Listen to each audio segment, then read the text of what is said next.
The best of Radio Gunk. Please comment, like, and subscribe. And don't forget to turn on the notifications bell. Now. Okay, greetings everyone. It's Monique at Radio Gunk, and I know we haven't done a one-on-one in a really long time, but I was kind of spurred on to do this just by reading, I don't even remember what the thread was, but we have a member called Cetiya. Did I say that right? Yes. Cetiya. And you'll know her if you saw it. It's, she's the moon goddess, and she has a moon and a star with herself on it.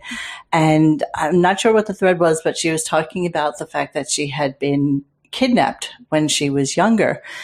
And a lot of us kind of stopped in our tracks. We're like, whoa, how can that possibly be? And so I reached out to her and said, are you kidding? I can't believe you were kidnapped. I would love to interview you about it. And she's like, why would you be interested in this? And I didn't really know what to say. It's like, because it interests me, and because you're one of our members, and because it's one of those things where I feel like you probably talk about it in writing, every so often, just because it is part of your life, but never really as a full-on interview. And so thank you for doing this, and I appreciate you being with me. So hi. Hello. So I'm ready. You are. Okay. So I'm just going to give a little bit of a backstory to it based on what you had told me. Okay. So if that's not the start of it, well, it probably actually isn't the start of it. So I asked you for a little bit of story on it, and you basically said that you met your kidnapper in the spring in 1980. He led you into a trap. By the time you realized you were in trouble, it was too late. So backtrack into that for me a little bit, and tell me how you met him, how old you were. You don't even have to say what state it was in. It's not relevant to the story. So just give me a little bit more detail to that background. Okay. In the spring of 1980, I had just turned 22, and I was living in Seattle at the time, and I was broke and starving. I didn't have any money, and I had been raised in LA in the San Fernando Valley. Mm-hmm. So I used to work there in a certain place there, and I decided I would go back there and work for a month and make a bunch of money and go back to Seattle. So I was only supposed to be in LA for a month. So I get there, and his wife had been hired since I had last been there. Okay, so, this person. Yes, Arlene. And I will talk about her later. But for right now, I hate her for so many reasons. But the first reason is she lured me into this trap just as much as he did. And I feel as a woman to woman, she should have warned me somehow, because she knew he was a dangerous psycho. And yet she's acting like they're so in love and everything's so wonderful. And they told me, gee, since you're staying here for a month, why don't you stay with us for a month instead? But don't you get like that to her? She wasn't like this. That's her form of abuse. That's her love. She probably didn't know any better than to be what he wanted her to be. Don't you think? She was so beaten. Exactly. That's what I mean. Like, that's pretty much every day. Ugh. But I feel that she should have warned me. Instead of just luring me in with all these lies, I think she should have warned me. But she didn't. Sorry for interrupting. So they convinced you that you should move in with them. Just for a month, yeah. Okay. So the first thing he did was take my money. I had about $1,300, and he took my money away and locked it up and said he was keeping it safe for me. And how are you feeling about this, though? So where was your mindset when he's doing this? Well, in the beginning, like I met him I was in Seattle when Mount St. Helens blew. And a month later, I met him. Okay. And for the first month and a half, we were friends. We were supposed to be friends. We were just friends. We were going to go travel the United States. We were going to do blah, blah, blah. So, I was okay with what was going on. And, I forgot what I was saying. Oh, you're saying so he took your money and he was going to take it for safekeeping. Oh, yeah. So in the beginning, he hid his true self for about a week or two. And then he started to brainwash me against my best friend. And he started to hit me and throw me around. And so in the beginning, I kept saying, I want to leave. But he wouldn't give me my money. Well, where am I going to go without $1 to my name? So right there, he trapped me. But then after that, he made me quit my job. He made me sell my car. He made me call my parents and give them some bullshit story about where I was and who I was with. And then after all that,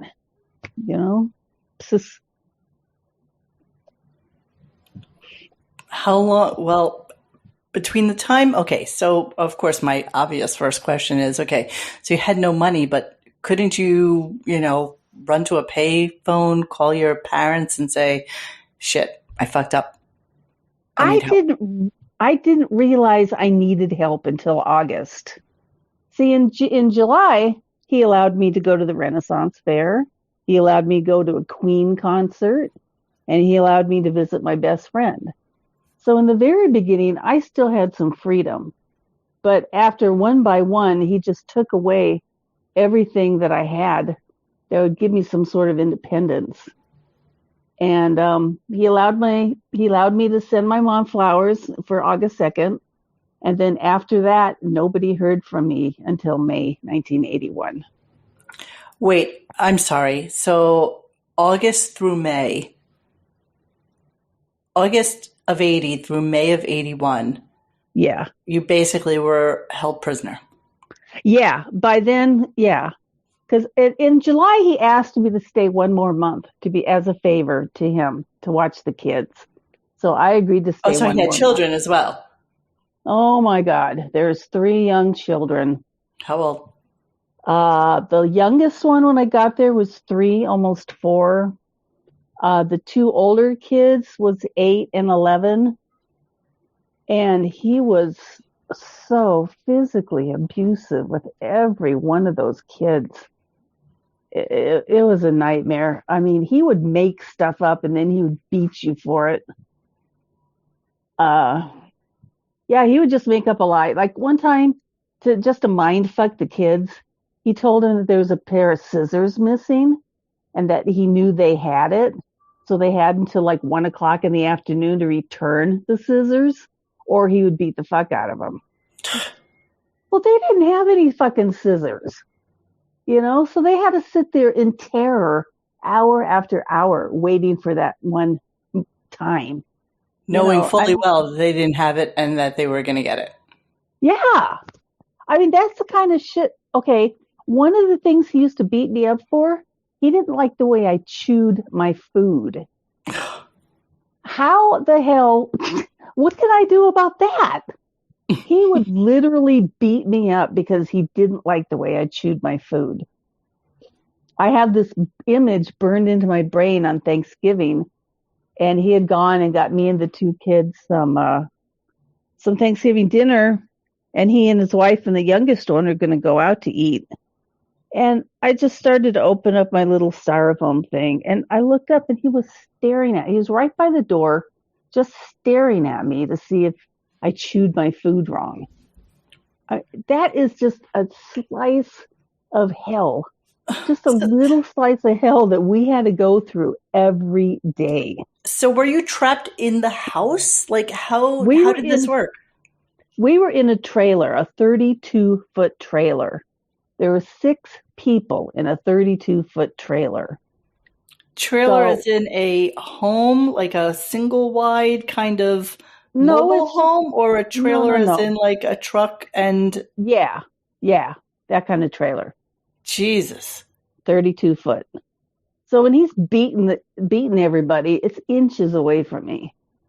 It's just, and I've got like hundreds of memories of, I was going to write a book, and I was going to call it Tears in the Dark, because every night when he left to go pick up his wife, he would leave me in the dark, and he had put the shit over the windows so nobody could see in or out. And he wouldn't leave a light on, so it would be pitch black in there. You couldn't even see your hand. And every night that he left, I would go as far away from the kids as I could, like 4 feet. And I would just cry and cry and cry and sob and cry.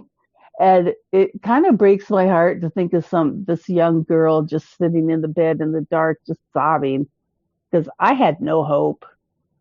This man was insane. He was literally insane. I don't know if he was. I'm sorry. I don't know if he was. I don't know if he was OCD or what, but he used to wash his hands with Listerine. He washed his hair with Listerine. He was paranoid that the children were pissing in his drinks, which of course they weren't. But he would just make up this kind of shit. Now go back to his wife for a quick second, because she obviously is indulging this horrific behavior, but she was allowed outside of the house to work, and he worked, and no, he did not work. Okay, so she did not work. So she's the only one. She was the only one, right? Now I could have escaped hundreds of times, but when somebody tells you over and over again you'll be dead within 24 hours if you ever leave me, where the hell am I going to go? And when did he let you out of there? Like when were you allowed to leave or come back? Like how did that work on a day-to-day basis? Well, finally by August, see, the school year in LA at that time was September to June. Okay. And he didn't allow the kids to go to school. Wow. Because every time they tried to go to school, they would try to get help. So by the time I left, they'd been out of school for like 3 years or something. Wow. So I forgot what I was talking about. No, that's okay. I was asking you, when would he allow you to leave, and you said by August. Okay, go ahead. Right. By September was the last time I took a shower, and I didn't take a shower again until May. So that was 9 months. I went without a shower. And the 2 older kids, they didn't get a shower either, because we weren't even allowed outside the trailer because he didn't want anyone to know those kids were there. So for the 9 months, it was just me and those 2 kids in this trailer. And where was the little kid? Where was the wife? Where were they? Sometimes they would go out to dinner. Mostly they were just hanging around, getting beat. I mean, he beat the 3-year-old. I remember him punching the 3-year-old in the mouth with his fist over and over again. So after August, no one heard from me again. I didn't go out. Well, in September, I never went outside. And the 2 kids didn't go outside either. For 8 months almost. September. For me, yeah. From September to May.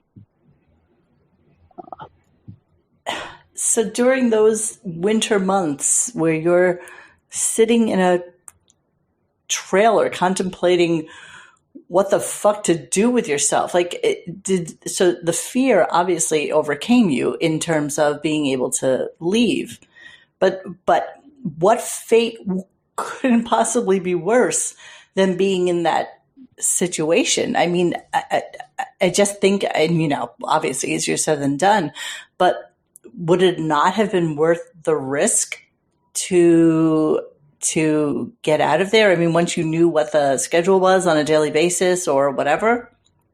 I don't know. I was just stuck there. I was trapped mentally and physically. I was trapped. He started brainwashing me, but like the second week I met him, he beat me. I was so brainwashed. I was so beaten and traumatized. Yeah, I was a mess. Everybody in that trailer was a mess, because he would just, he used to like to smash the kids' heads together. He accused them once of doing something to his razor, and it was like a plug-in razor with a electrical cord.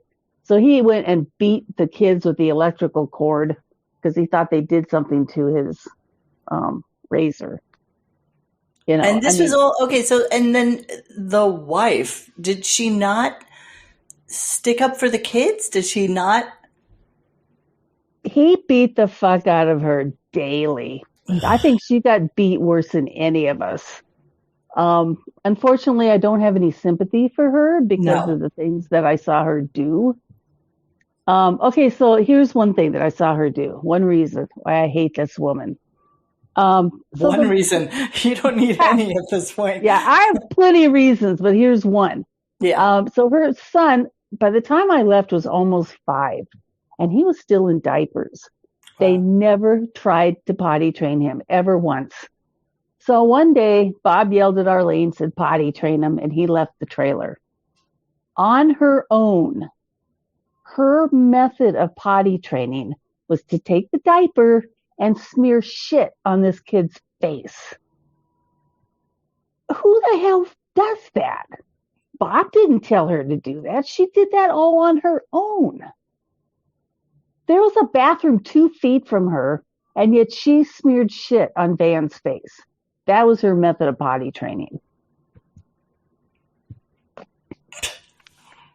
What did you do for clothing? What did you do for food? Did they feed you? Did they clothe you? What?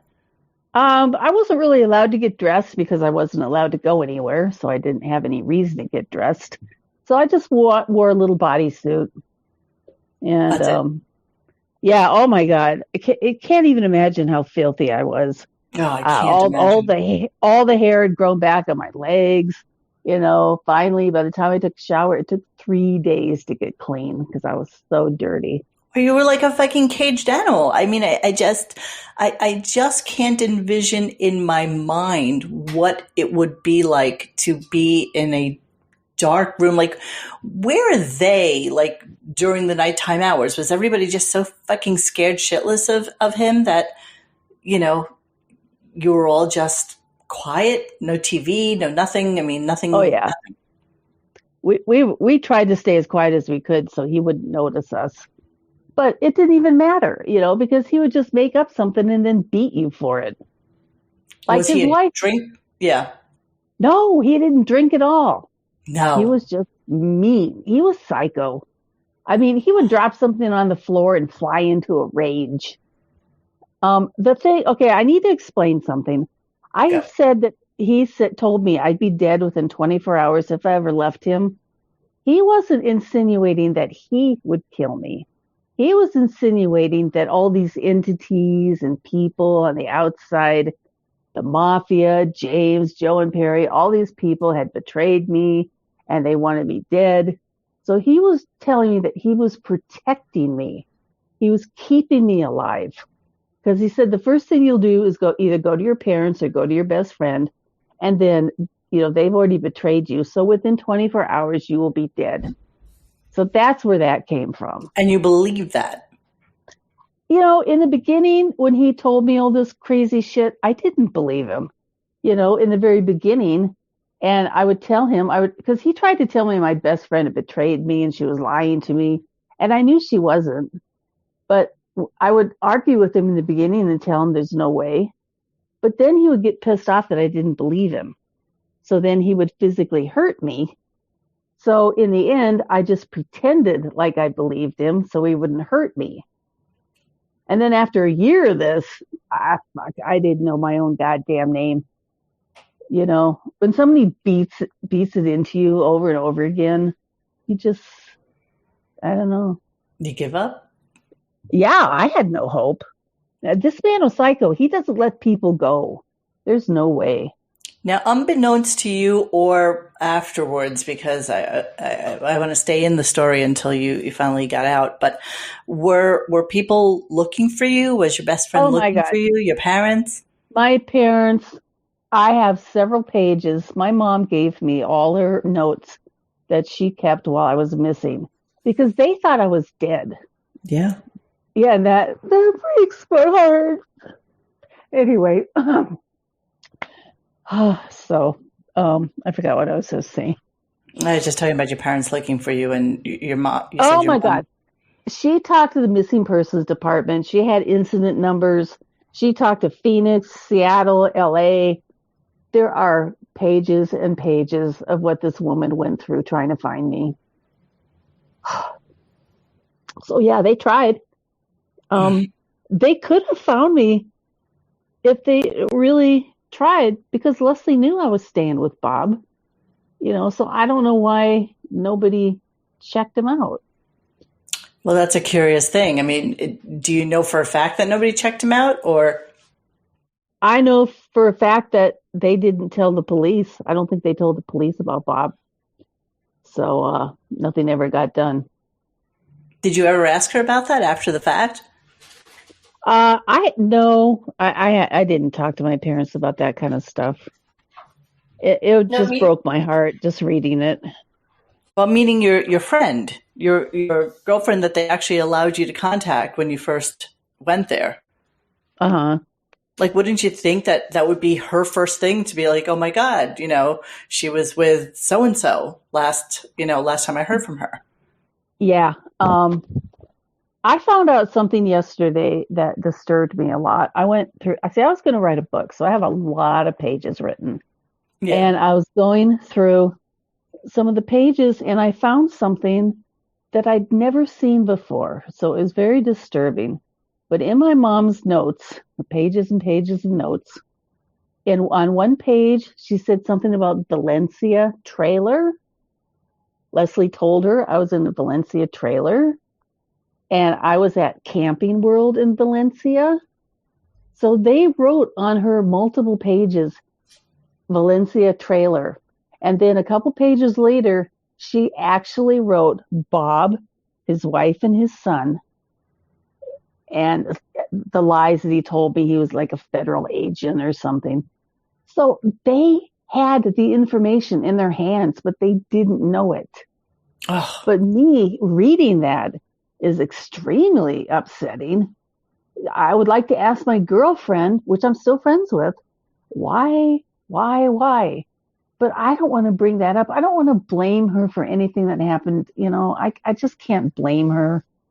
Oh, sweetheart, though, when something this traumatic happens to you, I can't even imagine that you wouldn't want just full, not closure, because I don't think this ever closes, but just full knowledge of what happened at the time. Because I kind of feel like, yeah, well, listen, I mean, God knows we've listened to plenty of like murder mystery podcasts and shit like that where things are just kind of overlooked or things that they should have known they didn't, or that they should have looked at but they don't.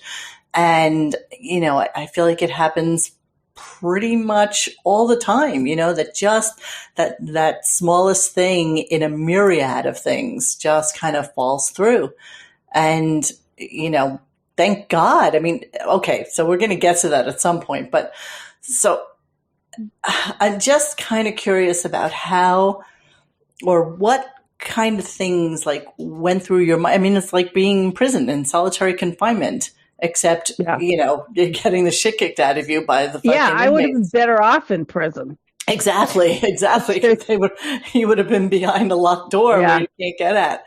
But how did he, how did he ultimately wind up like, while you're coming to the end of this, are they feeding you like normal? Are they feeding the kids in any kind of normalcy? Are you? Yeah, we ate. We had cereal and grapefruit juice in the morning, and he usually went to Wendy's or McDonald's or something for lunch. I don't remember being hungry, but I remember being thirsty because we were never allowed to drink enough. I used to drink out of the tank. I was so thirsty. I would drink nasty tank water. Ugh. But yeah, we got fed. And was this trailer set up like a home? Was it? No, he moved it every couple of days. Because I'm Really? telling you, he was on the run from the law because he absconded with those kids. See, So were Phoenix, those kids her kids? the two older ones were her kids. the 3-year-old was his and her kid. The other ones were stepchildren. To So him. I think, Okay. yeah. So state of Phoenix took 2 other kids out of the household because of the extreme abuse, and yet they let him slip through their fingers. I mean, if you have to terminate somebody's parental rights to 2 kids because of abuse, why would you leave 3 younger, more vulnerable children behind? That makes no sense whatsoever. And I'm so angry. I even called them. I called the agency that had these kids and I yelled at them. And I says, why don't you ask the older kids for some information? They can probably tell you where he is. And they said, oh, we don't want to traumatize them by asking them questions. Really? And you don't think it's traumatizing them to know that their brother and sister is left in a hellhole? I'm sure they probably would have done anything they could to get those kids out. Of course. But And they wouldn't ask them. that's So I have a bizarre. lot. I have so much anger towards Phoenix because they had him in their hands. And he used to brag about how people would call the police on him, and he always got away. He always managed to talk his way out. So, yeah, those kids' lives were hell. The little girl, she was so traumatized, she didn't have any fingernails. And I don't mean she just chewed her fingernails. I mean, she chewed her fingernails to the moon. That's how stressed out this girl was. And he hated her because he knew that she hated him. Sure. I remember one time he was beating her in the face and he was forcing her to keep her hands down by her side while he kept hitting her in the face. And then when she tried to bring her hands up, he'd hit her again. He kicked her in the eye with a steel-toed boot. And it just figures a prick like him would go buy steel-toed boots because he loved to kick us. Yeah, he loved to kick people. How do you take a little girl like that out to dinner though without people seeing it and saying shit? What's going on in this house? They never took him out. I mean, they might take him out, like in the month or half before we got locked up for real. But What do you mean locked up for real? Like, so where was that after defining August. moment? Like, what happened in August that made that happen? Like, lock up, lock up. I don't really know. I just know that all of a sudden I was in something that way over my head and I couldn't get out. There was no way he was going to let me go anywhere ever. Yeah. Oh, Lord. It's amazing. It's such a long time ago, but probably so like right here in the front of your head, like just in terms of how you remember it and how, I can't even imagine the PTSD you must have from. Oh my God. I have complex post-traumatic stress. Jesus Christ. Complex post-traumatic stress is when you're in a trauma that just repeats itself over and over and over again. So you get a different set of emotional issues when you're in a very long trauma. Lucky you. Yeah. And I still have flashbacks. I still have visions. I still find myself inside that trailer a lot. And it's like a time warp. It's like all of a sudden, a flashback is really weird. But it's like I'm actually there in the trailer, and it's very disconcerting.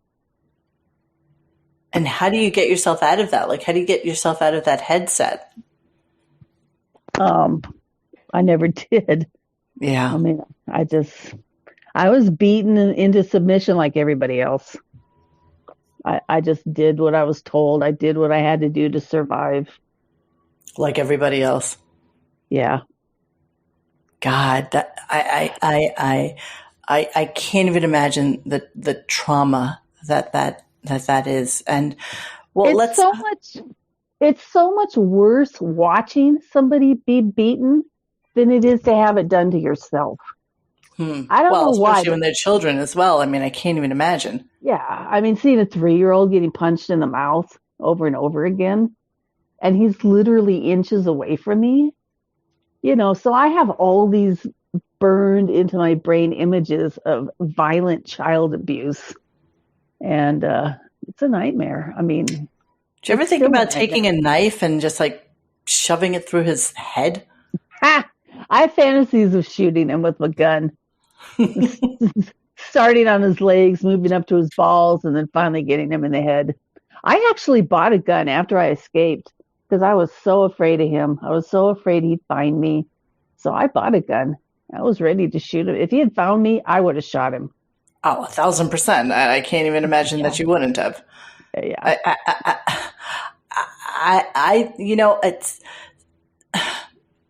so during the worst of it, let's go into like, here we are, September, then it's like October, November, December, January, February, and there you are, just, dirty and living in a fucking trailer Yeah.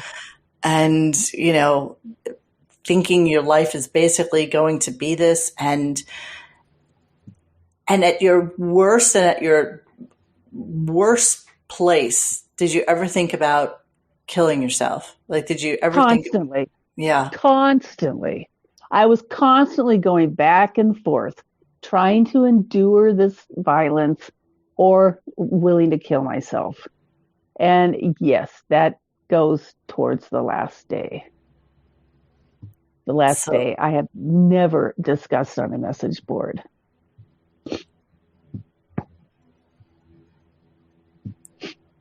yeah, it's a horrible, horrible place to be. And, obviously I have no words for it because I can't even associate with how you must have felt and how you still feel today and how it's still so fresh, so fucking fresh. It's just, I know that's pretty pitiful. 40 no, years it's later, not. No, it's not. It's really, 40 really years not. later, I still cry.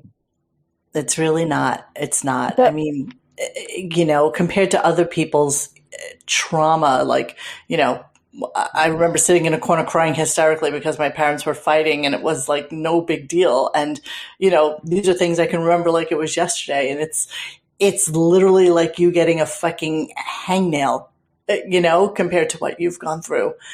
yeah, It's just, everybody's level of what affects them and what they think about as trauma, it almost pales in comparison to what you've gone through. And, I and want do to you, talk about I want to talk about Christmas Day. okay. Christmas Day was so traumatic for me. Oh my God. Um, so it's funny because he told me for months that the police had tapped my parents' phone. I didn't believe him, but he told me that, constantly that my parents' phone was tapped. And on Christmas Day, I was so depressed. I knew that my parents were sitting by the phone waiting for me to call, and I couldn't call. And I knew that they were in so much pain. And it's funny because the police did tap my parents' phone on Christmas Day because I never missed a holiday. I never missed a birthday, nothing. So when I didn't call my parents on Christmas Day, they thought I was dead.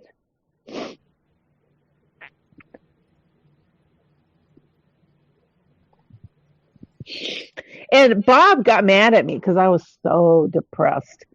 And he got mad at me. He was like, oh, it's just one holiday. You should be grateful. I'm keeping you alive, blah, blah, blah. And all I could think about was my poor parents. Of course. I mean, yeah. I mean, they used to call the police when they found a dead body just to see if it was me. Yeah. I know they did that at least once. So my parents' pain hurts me. Yes. And it's funny, the kids' pain hurts me, my parents' pain hurts me. But I don't sit around and go, oh, he beat me, he did this to me, he did that to me. I don't even think that way. I just think about everything I had to witness. And just even if you weren't there, the thought of what your mom was going through. My Just mom had a heart attack while I was gone. wow. She literally, I still have the arm bracelet from the hospital where she was at the month during the year I was missing. That's how stressed out they were.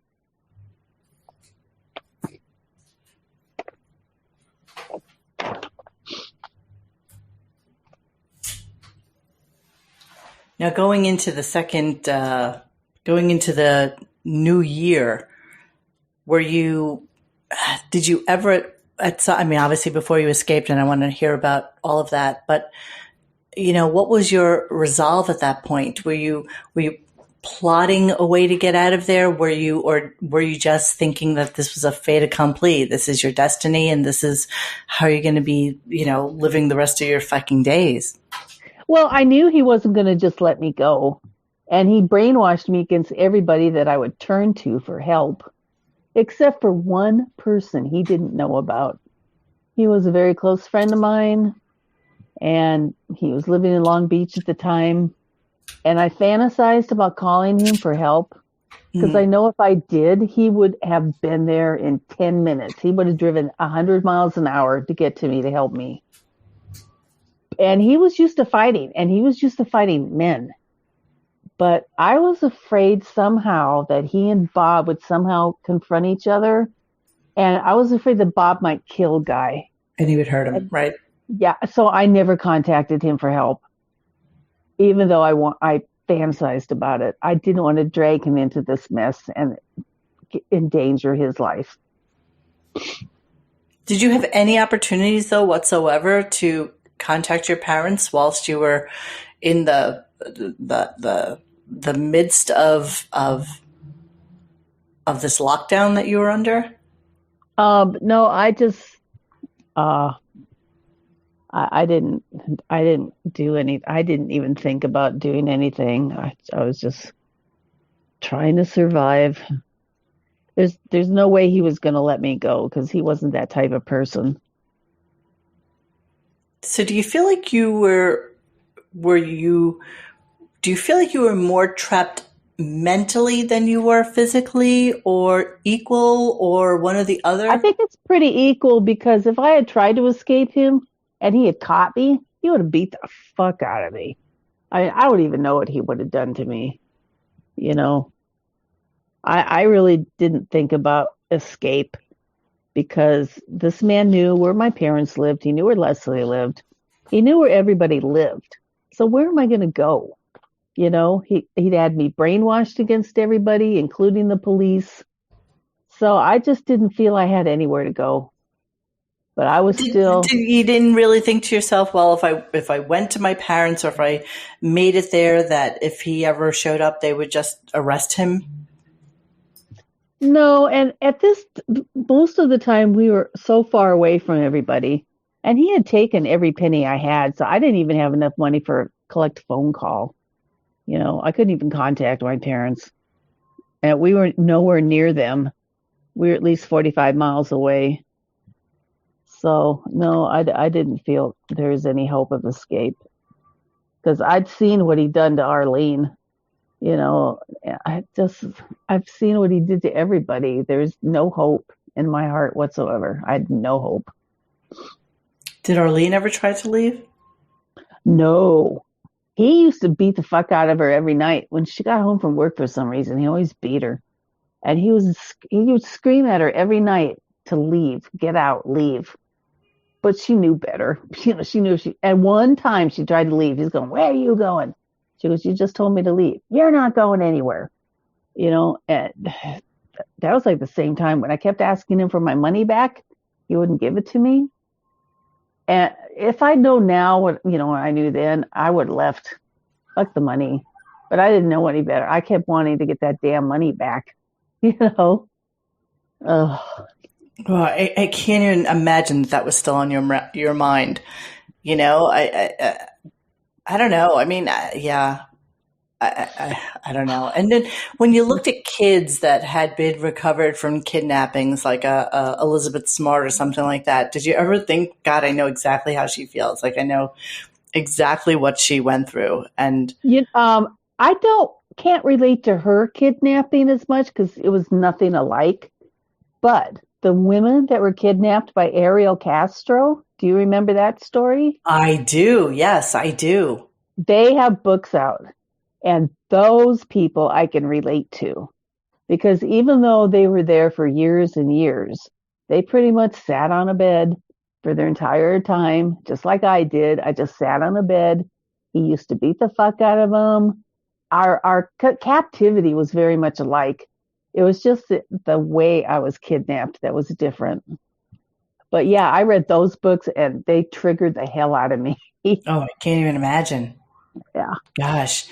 The only bright spot about their kidnapping is at least they had each other to kind of lean on a little Well, bit. yeah, but he turned them against each other. He would make up lies. So he didn't want them to be real friends with Amanda for some Right. reason. So he didn't want them talking to her. He didn't want them, he would make up lies.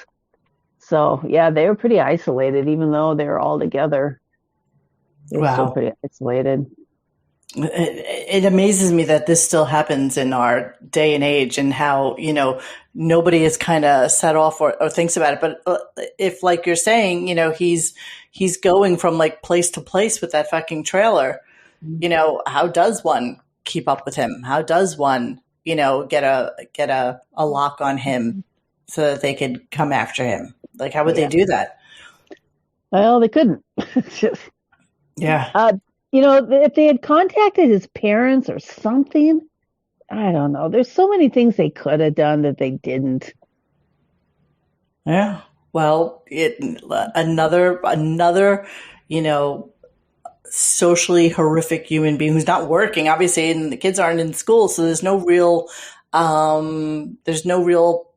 profile of him, to be kind of caught up with.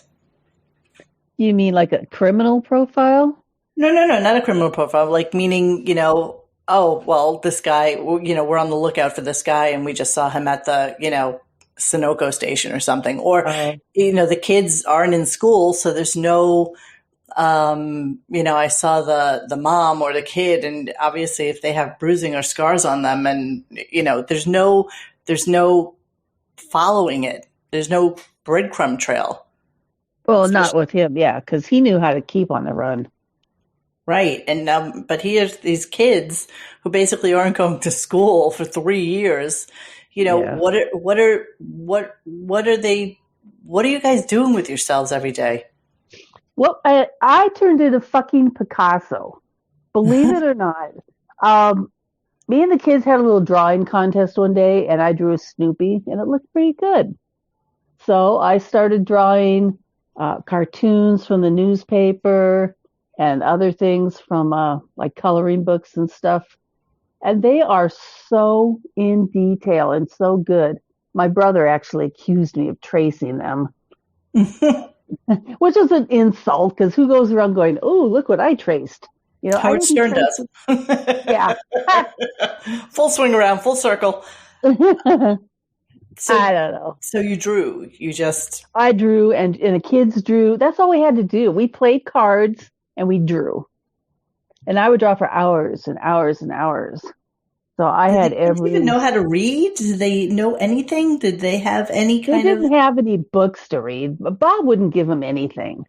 They're lucky to have a coloring book. So I don't even know. Yeah, I what don't was their even know if they level of knew how to knowledge? read. Yeah, I'm like curious how. I don't know. So I know Michael didn't know how to make a capital I. I remember reading.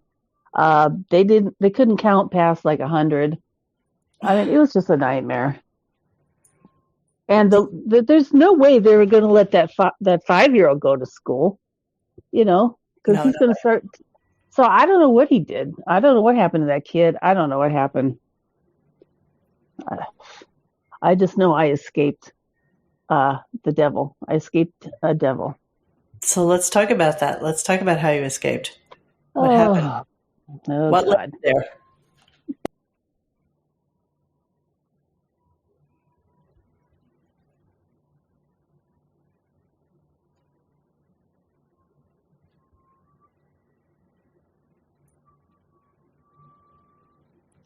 Give it to me.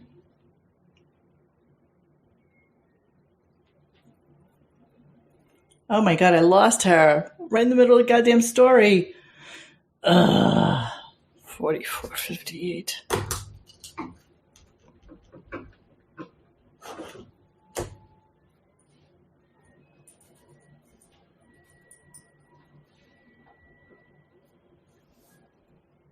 I am back. What happened, by the way? I totally lost. I don't know. I'm sitting there reading my little heart out, and finally I'm done, and there's like Aww. And I'm sitting there just waiting. I'm like, oh, maybe she'll call back in. And literally the moment I said to you, okay, so how did you escape? Gone. Oh, God. And I was like, and it was silent for a while, and I'm thinking, maybe she's just trying to compose herself and figure out how to say this. And then I look at the thing, and it's like, oh, fuck, she's gone. So I waited like a little while just to see if you came back, and I'm like, shit. I didn't know. I just thought you were just listening to me intently. No, and I normally would have been, but you weren't there. All right, God. so okay, this is all going to be edited, so I'm not too concerned about it. But I'm gonna go back to where I was there. Okay, so just I need to know, how did you finally get out of there? So my last day of Armageddon started because I brushed my teeth. And this is the kind of slice of hell that I endured that entire 11 months, getting beaten up for the most stupid, ridiculous things. But yeah, we all got beat up that day. Okay. So what else is new? I had been vacillating back and forth between suicide and endurance, trying to hang in there. And so I'm going to read most of what happened because when I was going to write the book, I wrote an entire chapter of the last day. So I've got the last day written down to the minute I opened my eyes until the minute I didn't shut my eyes. I love it. Okay. Yeah. So it'd be better to read it. Okay. And interrupt me if you want with any questions or anything. I will. Okay. Okay. So the last day started out like any other day. Bob and Arlene tried to sleep while I tried to keep Van, the 4.5-year-old, quiet at 6 a.m. It was useless because Van knew I was powerless to control him. Usually Bob would yell at Van to shut up, and that would help a little. Van was not toilet trained, and his side of the bed was wet. The other two children, Diana and Michael, were awake. What do you mean his side of the bed?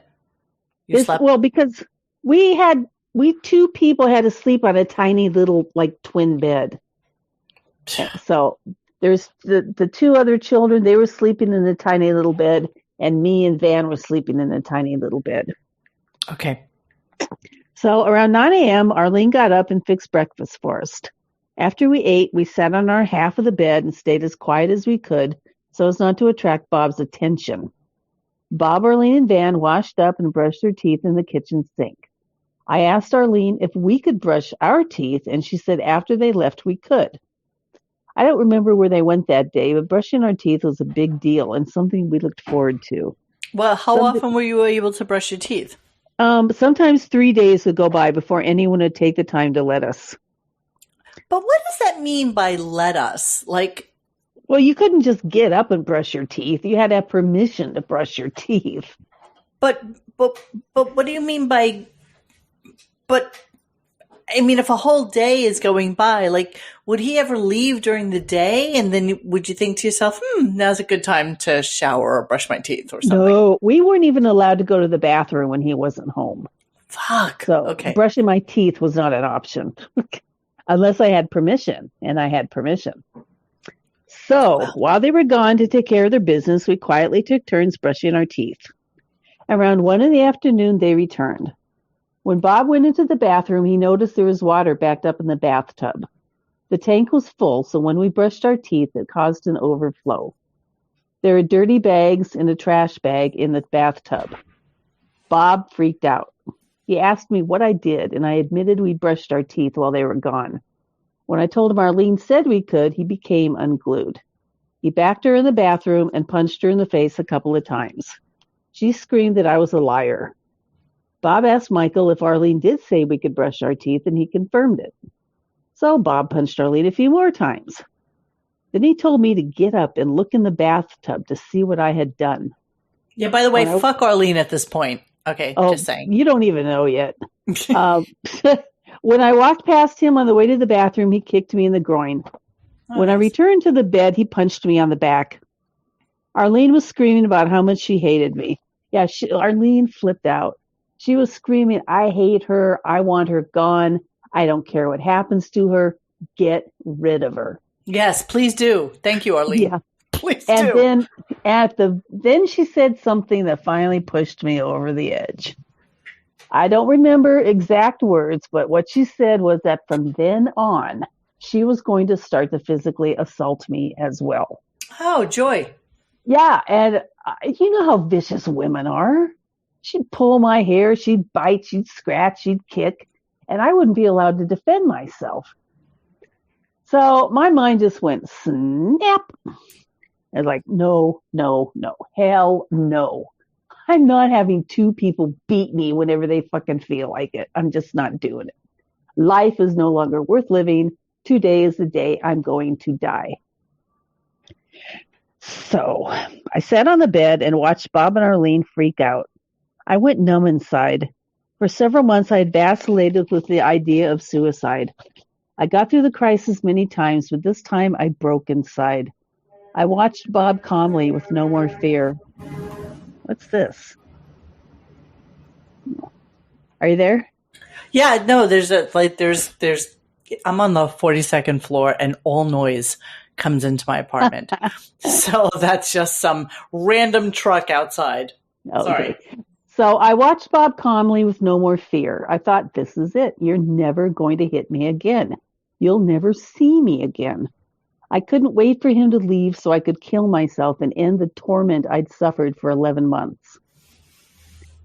Arlene screamed she wanted me out, didn't want me living there anymore. She gathered the dirty clothes. She and Van and Bob left the trailer to wash the clothes and then go to work. As Bob walked out the door, he gave me an evil smile and said, there's a gun in this closet. Why don't you do us all a favor and kill yourself? So nice. Yeah, I had already decided that day would be my last day on Earth, but never considered using the gun. I'd never seen a gun. I'd never held a gun. I didn't know how to tell if it was loaded. I didn't know what a safety was. There's so many things about a gun I didn't know anything about. So it just wasn't something I considered. Yeah, no, I don't know anything about a gun either. If you put one in my hand, I would just know to pull the trigger and, whatever happens, happens. Yeah.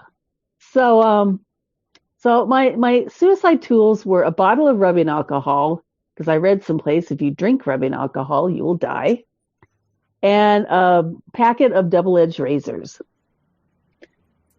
So now that Bob and company were gone, it was time for lunch.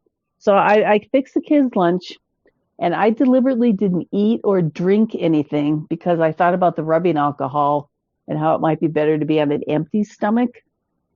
So I just fed the kids, but I didn't eat anything myself. While the kids were eating, I was writing a goodbye note to Bob. I don't remember what the first note said. It was bitter and sarcastic, and I was too afraid of being caught after I left, so I ripped it up and I wrote a new note.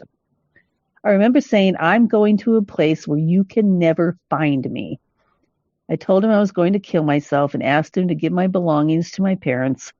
Also, the $1,300 he had in mind to help with funeral expenses. That fucking money. You're still with that fucking money. Yeah, that fucking money.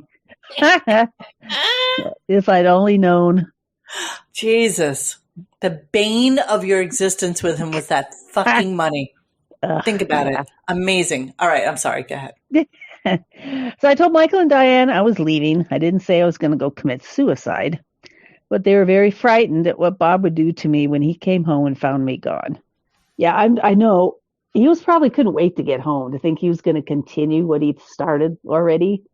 So he probably couldn't wait to get home to make my life even more a living hell. And make the kids a living hell as well because of what you did. Yeah. So I know when he walked into the trailer and I was gone, oh my God. There's two things might have happened. Either one, he might have moved his trailer immediately because for all he knew, I went to the police. So maybe the police is going to come and get him. Right. So he might have moved his trailer immediately. But I know for a fact he went out and looked for me because he knew I didn't have a dime to my name. I hadn't had a shower in 9 months.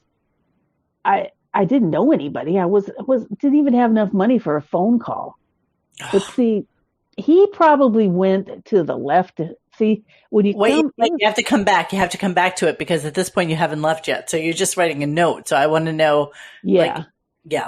Sorry to backtrack you a little bit. Just by the time you've escaped, I don't know why you've escaped and how you did so, because right now you're actually just, off. Yeah, I'm just writing him a suicide note. Yeah. But I know when he got home, he flipped the fuck out. I was in mortal danger because if he had found me, but I have a feeling he went towards the town because when you come out of Camping World, not there yet. Here you are. I'm in Camping World. No, here you are ready to kill yourself. You're ready to off yourself. I don't know about you actually walking out that door and fucking getting out of there yet. So I haven't back up a little bit yet. Yeah, so let's back up. Okay, let me see. I put my clothes on for the first time in months. For last 6 or 8 months, I only wore a bodysuit. I was very scared that Bob would come back unexpectedly. But twice I put my clothes on, and twice I heard a noise, and I ripped my clothes off and sat down on the bed. And I'd wait 5 or 10 minutes and get dressed again. One of my last acts in that trailer was go to the bathroom, a big no-no when Bob wasn't home. It must be symbolic that I shit in his toilet on my way out the door. Or I was scared shitless. At 4 p.m., May 13th, 1981, I walked outside for the first time in 8 months. Wow. I took my purse. I had less than $1 in it and a small alarm clock. I stole Bob's alarm clock. Because the alarm clock is so fucking important. Just maybe. Yeah, it was important to me. I had a small alarm clock so I could try to be dead before Bob came home. Blah, blah, blah, blah. It was a bright sunny day and it felt very strange feeling fresh air, but I was too frightened to appreciate it. I looked around the parking lot carefully and constantly. I put the bottle of rubbing alcohol near the opening of my purse, so if Bob drove up, I could grab it quickly and drink it down. I walked quickly out of the trailer park and up the road towards the mountains and away from the freeway. So at Camping World, if you go to the left, there's a freeway on. Where is Camping? I don't know where we are. Valencia, California. Okay. Valencia is probably about 45 miles from where all my family and friends lived. So right this second so I can see where exactly we are.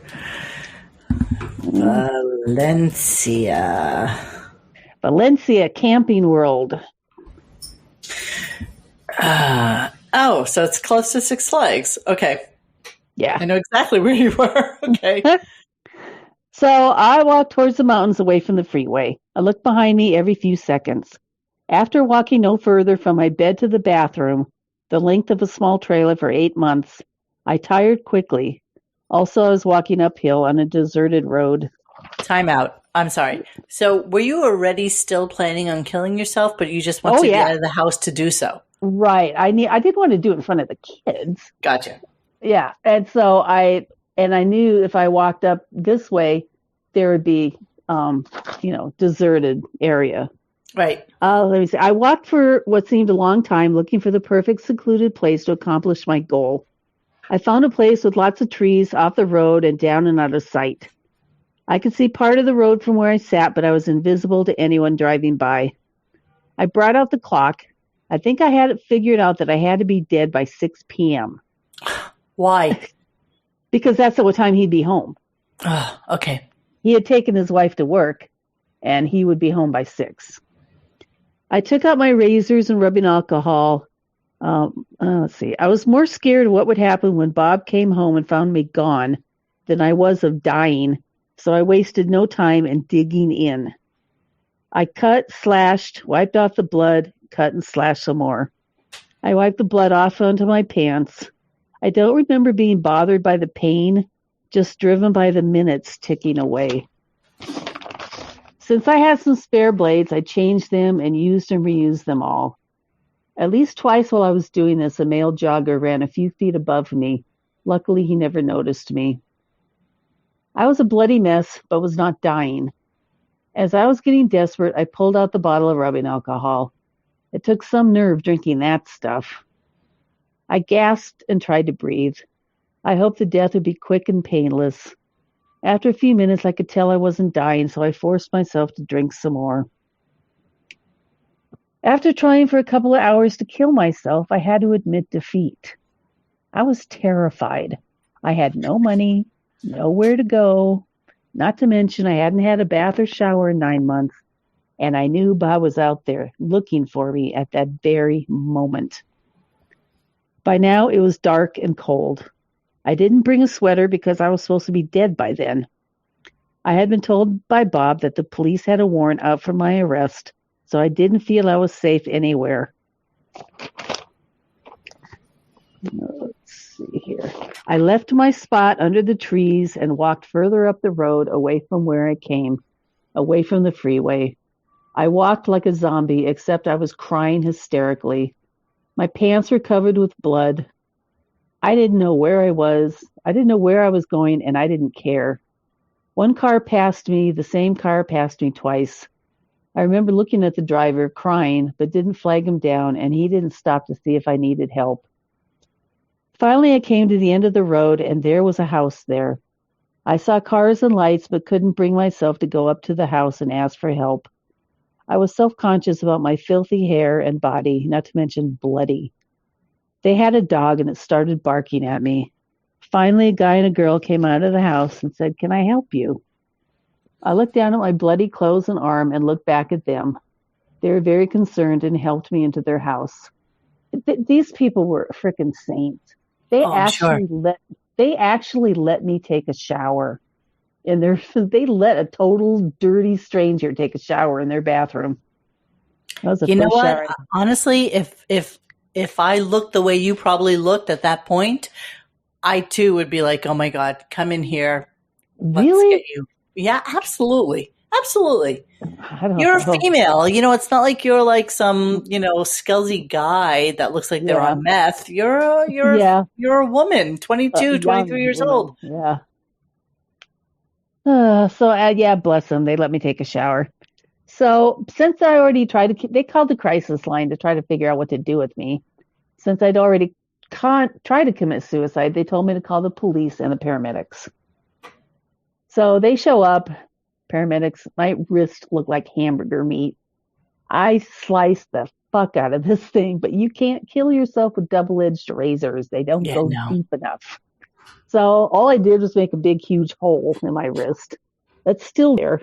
It's about a 1/4 inch of scar tissue. Police picked me up. They weren't the least bit interested in me. They didn't want to arrest me or any of that other shit. But I still didn't tell them anything. And then we drive back down the road that I had walked up, and they stopped right before the freeway, directly across the street from Camping World, and started writing a report. Now, at this time, Bob's out looking for me. So I slunk down. The police didn't even notice, but I was practically sitting on the floor. Of course, you're probably petrified. Because we parked directly across the street from Camping World. Oh, And I didn't even look to see if he was out looking for me. I just slunk as low as I could. And so they ended up taking me to a psych hospital, which is a nightmare. And then ended up in a psych hospital that night. And so then they asked me, I must have told them something. They asked me where I wanted to go. If I wanted to go to a battered women's shelter or Camarillo State Hospital. And for some reason, I picked Camarillo State Hospital, which is a terrible mistake. But well, let me ask you a question. At this point, had you thought to call your parents or anything? Like, where were you with that? No, I was still scared of everybody. So after I was in the Camarillo State Hospital, at first they were just going to keep me for 72 hours. When they found out I didn't have anywhere to go, they were going to keep me for 2 weeks. And there was no way I could stay in that place for 2 weeks. The medication they were giving me was messing me up. So I finally had, after about 2 days, I finally had the guts to call my parents because, still I didn't know. Bob had said they had turned against me, so I was worried. Yeah, and he might go after them. Yeah. But so I called my mom, my blessed mom, poor mom, out of the fucking blue, collect phone call from Cindy She's after like, oh my almost God. a year. Oh, I can't even imagine what my mom felt. I can't even imagine what she went through. I know my mother would just be beside herself. She loves me so much. I can't even imagine. It was horrible. But they came right away and brought me some pants because the only one pants I had were covered in blood.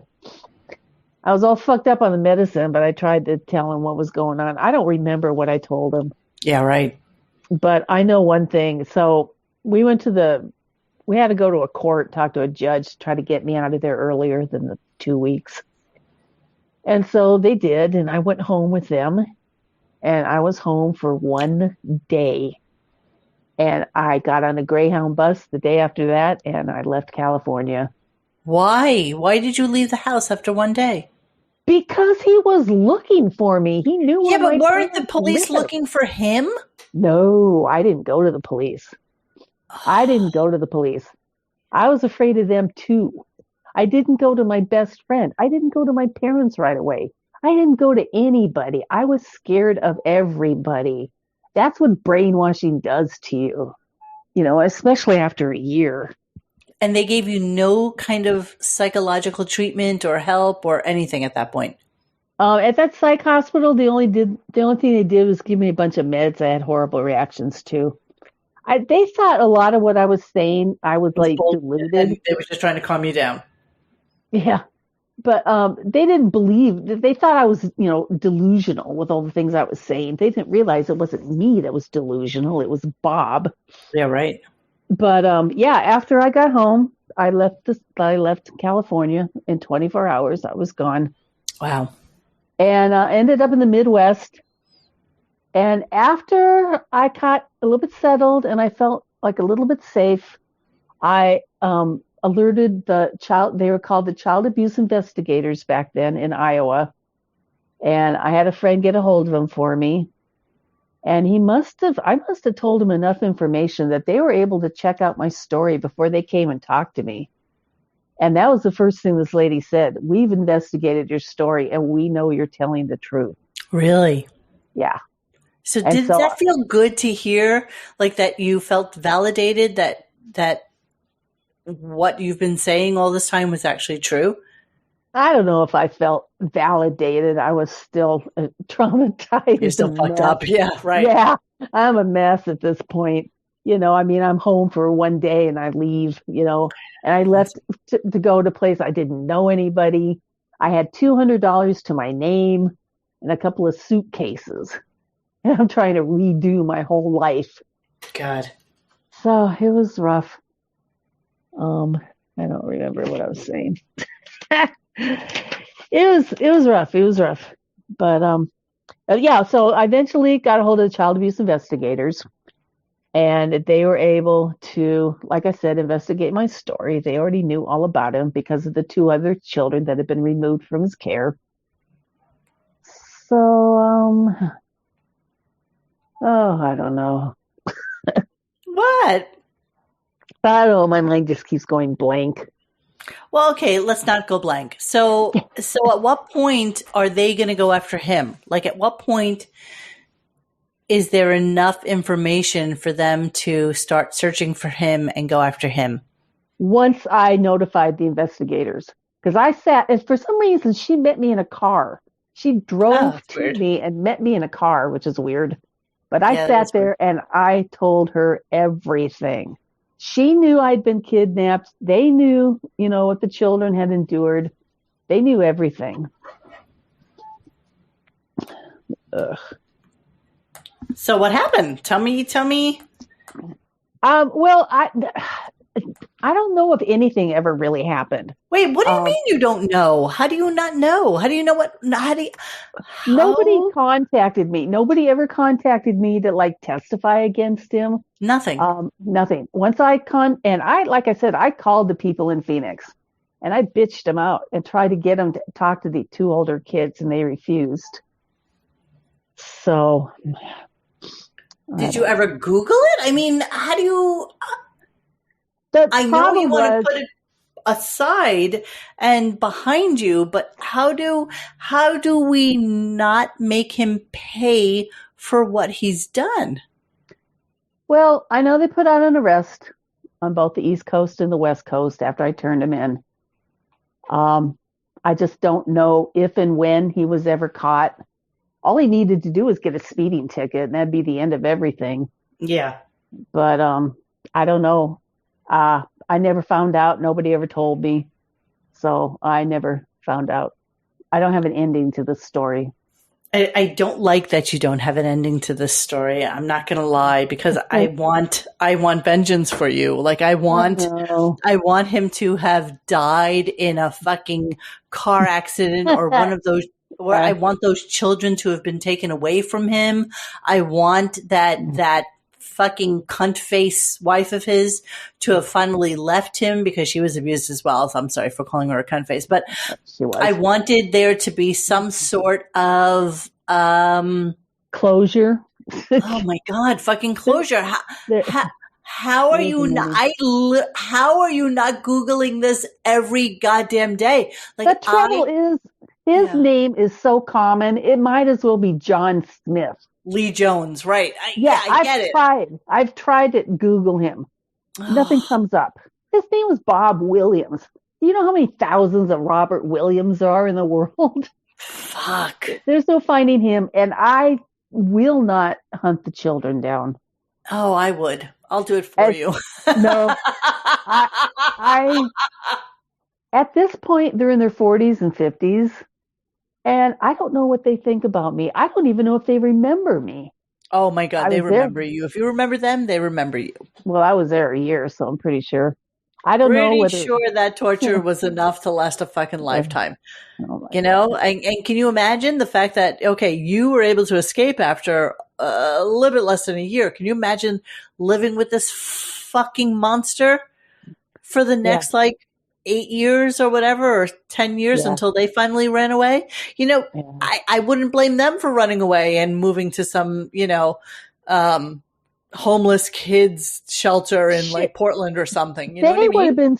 They would have been safer if we dropped them off at 3 a.m. in Watts.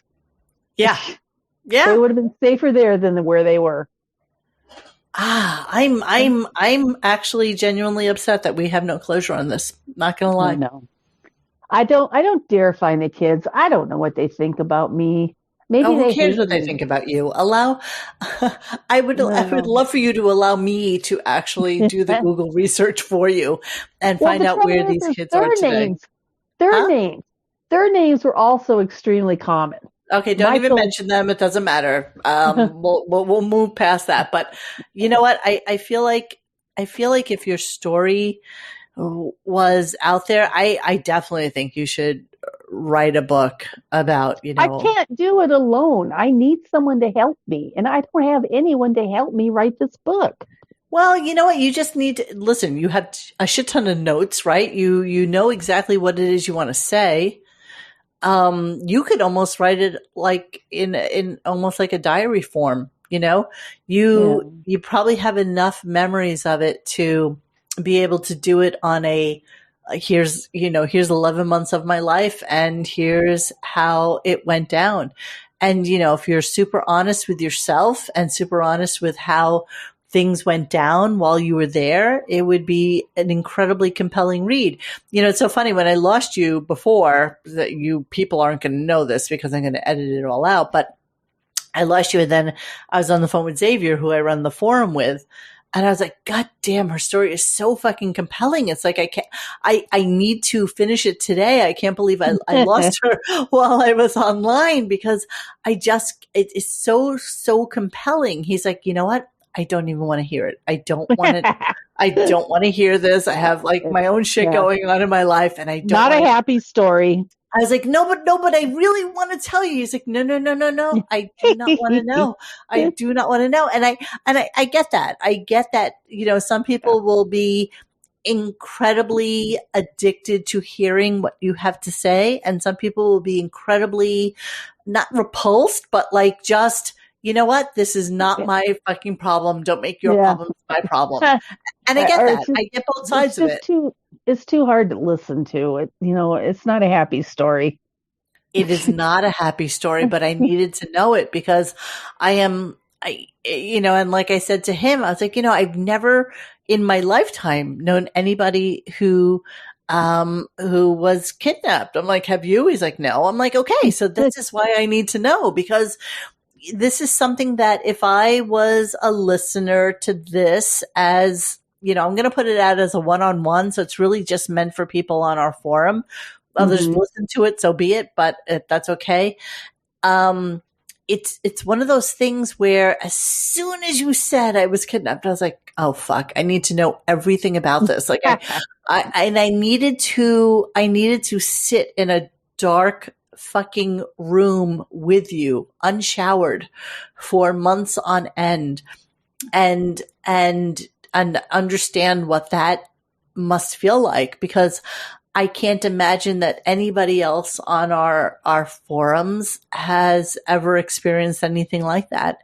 And so you are part of a very, very horribly exclusive group of human beings who had something like this happen to them. And you know what?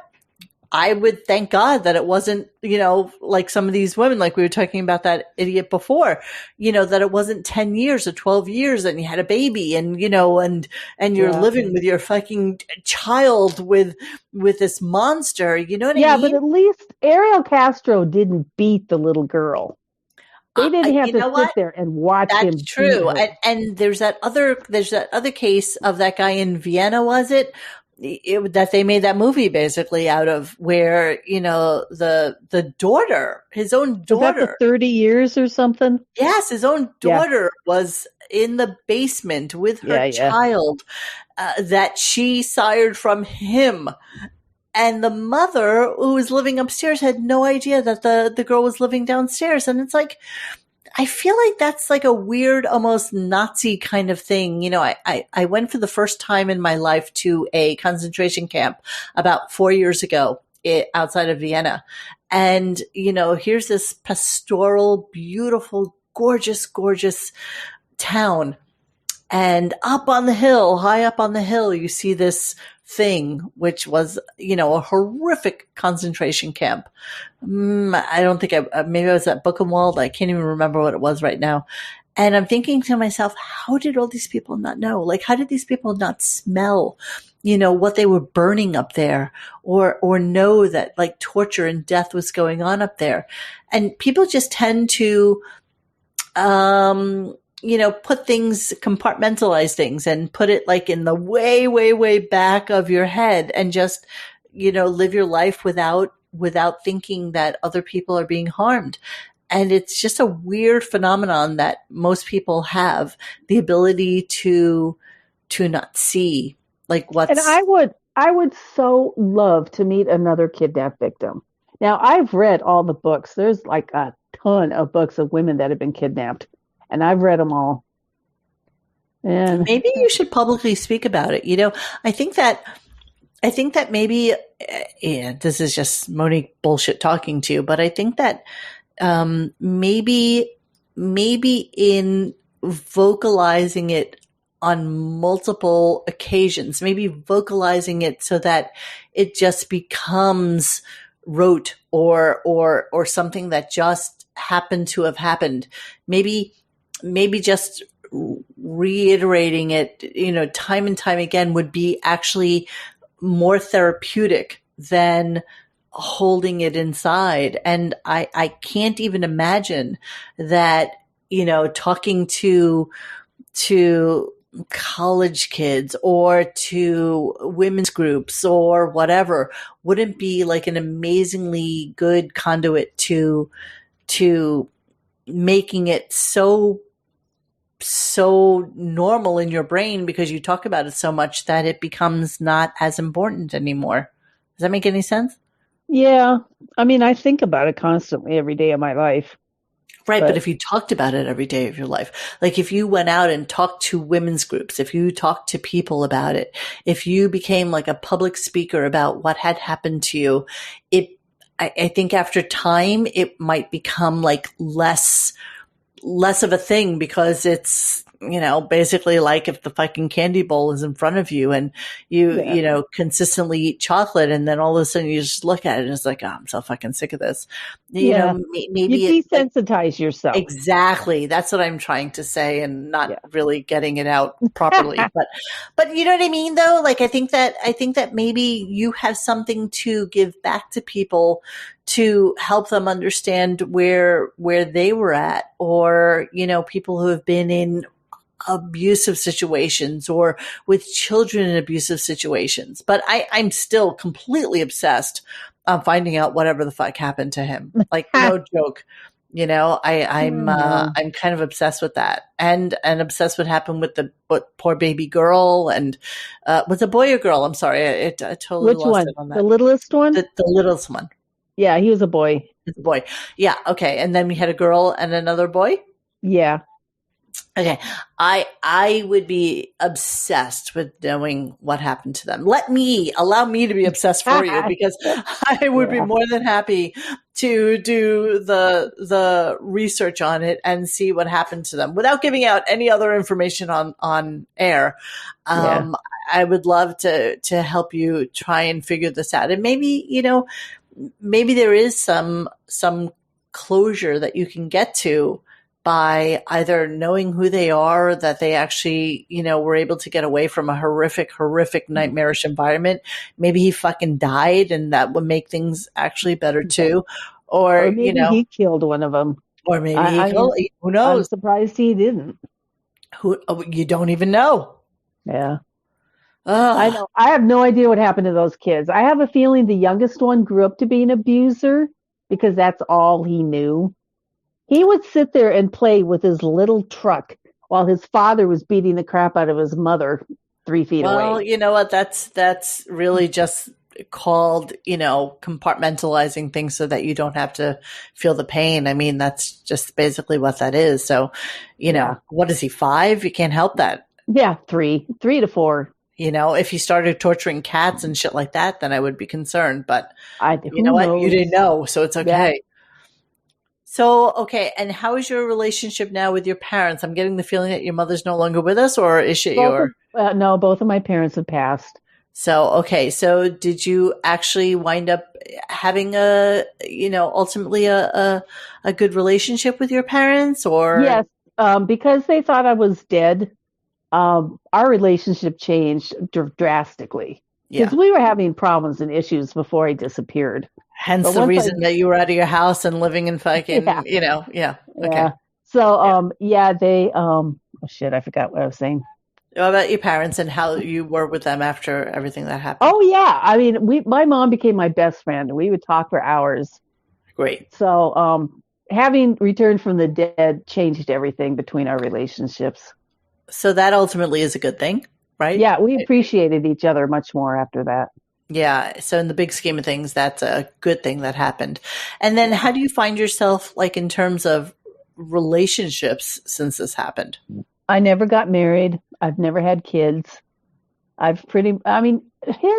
whole life was ruined by the time I was 23. Yeah. It just stopped. I feel like he killed my soul. When I think of my soul, I just see a pile of gray ashes. And that's 40 years later. There's nothing left of my soul. He killed it. He did. Yeah. He did. Killed my soul. Well, you know what? Maybe it's time to give back, and maybe it's time to be able to look at this as a, and again, I'm talking out of my ass, but maybe it's time for this to be like a learning experience for other women, and for, looking out for the telltale signs of, what's wrong with us as women. Don't ignore warning signs. Right. Don't ignore red When you flags. feel something inside that it's like, Yes. fuck, this is a Yes. bad move for me. And we all have it. All women And have I that. knew it. I knew it. I wrote to my best friend and said, this is not going to work. But Yeah. I didn't get out when I should have. Yeah. There's so many things I would have done differently. I course. would have become a hero for the kids, and I didn't, And I've always felt ashamed to tell people that I only left because I couldn't stand to be alive one more minute.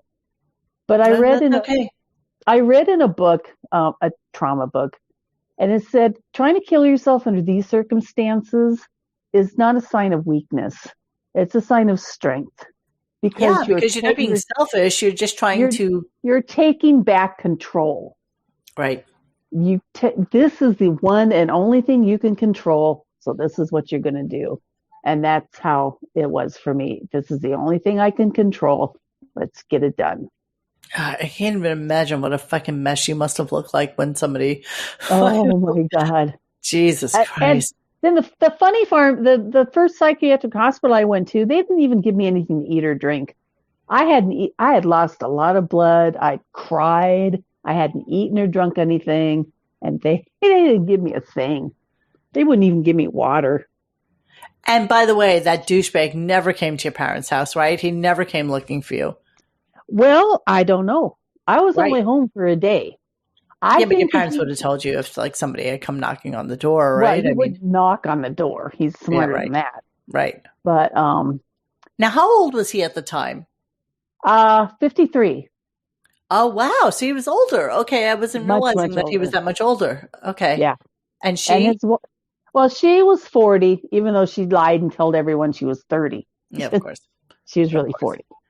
Wow. Okay. I didn't realize he was that much older. Okay, so he could quite possibly not even be fucking alive anymore. So that's a good thing. Oh, no. Yeah, because he'd be in his 90s by now. Oh, yeah. So let's hope that he's dead and that he had a horribly miserable life. He already had a miserable life. This man was never happy.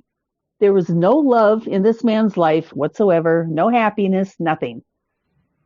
Just giving people pain is his reason for living.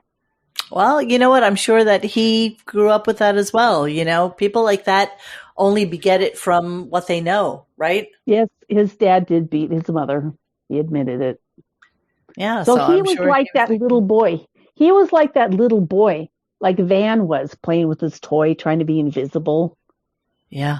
Because that's all Van was trying to be, is invisible. We all try to be invisible. Yeah. Just so that nobody would come and look at you and stare at you and then hurt you. Oh, what a fucking nightmare. What a nightmare, babe. Well, I'm glad you felt so. I was afraid you'd think, oh, what's this shit? No, why would I think that? Listen, I would never ask you to do this if I wasn't interested in it. I only interview people that I have a genuine interest in knowing more about, because other than that, what do I care if you went and played volleyball and won the D1 championships at your fucking college? I don't care about that. Yeah. I care about a real human life story, and yours is compelling and fascinating to me. I know that you laughed at me. You were like, what the fuck do you want with my story?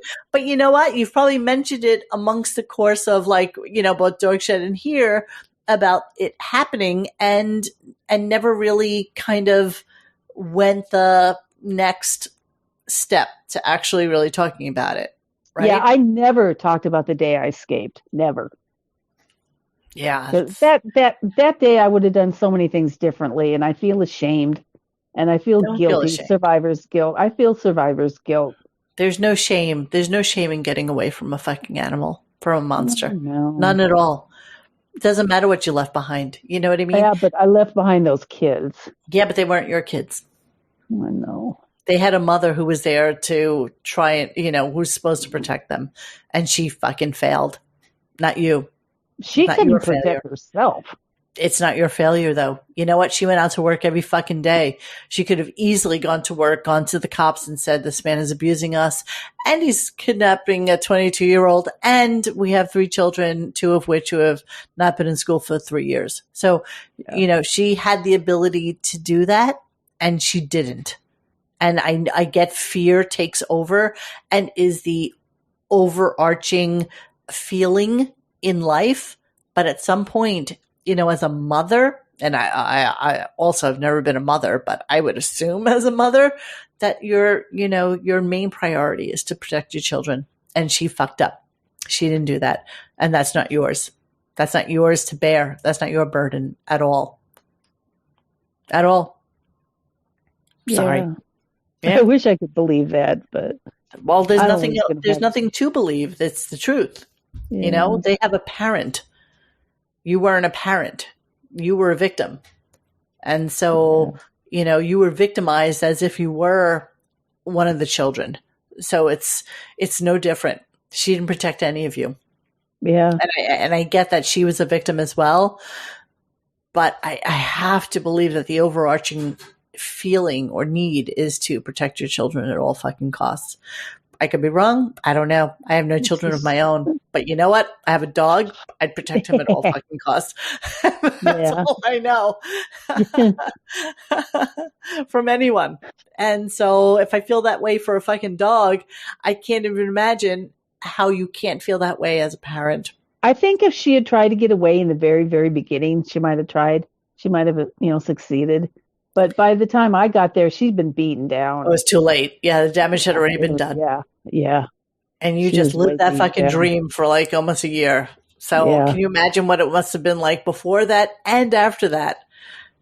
It's the after that I'm curious about, like how long that possibly lasted until, there had to be an ending to this. I firmly believe that. I think it was 5 years had gone by when I called Phoenix and they hadn't found him yet. Really? Yeah. Wow. But, I did what I could. I got the police involved. They got the police involved. They put a warrant out for his arrest. Who knows when he was caught? They never got a hold of me. You did all you could do. Yeah. But my curiosity would get the best of me, and I would need to know what happened to those kids. Not going to lie. Yeah. But I'm like that with members on the forum that are missing for like 6 months. So I can't even imagine what it's like, to be in an abusive situation and have kids that are in control of a fucking monster. I really can't. Yeah. Oh, babe, that is a sordid, sorry tale of fucking woe. And I am so, so sorry that this is still such an incredibly tremendous part of your life, everyday life. Yeah. It's just horrible. I truly believe in what I said to you, though. I truly believe that if you talked about it more, it would become less important. I truly, truly believe that. I've been talking about it for 40 years. No. I mean, 100 shrinks. No. I'm talking to people and then to have women come up to you afterwards and say, yes, I was in a abusive relationship, blah, blah, blah, blah, happened. Like, I feel like it would lessen your trauma to talk about it until it becomes something that's not as important as it is. I mean, I know, obviously we could have had this conversation 20 years ago. It'd be a different story, but I do feel like if you talked about it more to others in public, and just put that coat of dragon steel armor on and took it on, it would help you and it would help other people as well. I truly believe that. Oh, such a sad, sad, sad, sad story. Well, I'm glad you were interested. I was worried. There's no reason to be worried. This interests me like you have no idea. You really have no idea how interested. I couldn't wait to do this interview with you. And I'm glad we actually finally got together to do it. And I just know that I empathize as much as a human being could possibly empathize with you. And I worry about your ability to actually and finally overcome this. And I'm sure you've talked to a million fucking people about it, but I'll never get over this. I know. I will never. Not. You're not supposed to, but I stand by my convictions of thinking that if you talked more about it, not to personal psychiatric friends or anything, if you talk more about it in a public forum, you would you would finally start to get to a point where it's not something that you wake up and fucking think about every goddamn day. Yeah. I don't know if I'm right on that, but I don't know. So Gunkers, when I do post this, I'd be really, really interested in your thoughts on it. Obviously, how long does it take to edit it and put it out? Oh my God, I only have to edit out where I lost you in the last one, and then I'll just connect it to this one, and then it'll be done.